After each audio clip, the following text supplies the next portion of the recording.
tugenda tunuulira ebika by'ensingo, ebika by'amatu, tubigatteko n'ennyindo abantu ab'enjawulo bye balina. Tutandise n'ensingo.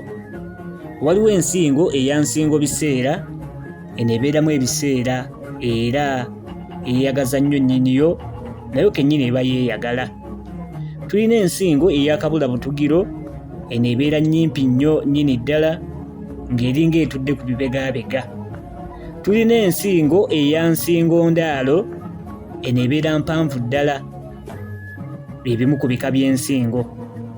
Tulina ebika by'amatu, ziyita entanyeenya, era gano ge gatuyamba okuwulira. Tulina amatu ag'akamyu, gano go gaba mabangalavu nnyo era nga mawanvu. Tulina ag'olubiri, gano galina embuga nga ngazi nnyo. Tulina n'amatu aga nnantooke, buno bubeera butono nnyo ddala. Ebika by'ennyindo zino ze zituyamba okussa omukka ate okuguyingiza munda n'ebweru nga bwe twabiyiga mu ssomero, mpozi n'okuwunyiriza. Ebika by'ennyindo tulina ennyindo eŋŋanda, eno ebeera nnene ate nga ngazi bulungi. Tulina ey'omuntu, eno si ŋŋanda ate si ndaalo, wabula ebeera mu makkati awo nga ya kigero. Tulina n'ennyindo endaalo, eno ebeera nsongovu ddala. Kale bye bimu ku bika by'ennyindo abantu ab'enjawulo bye balina.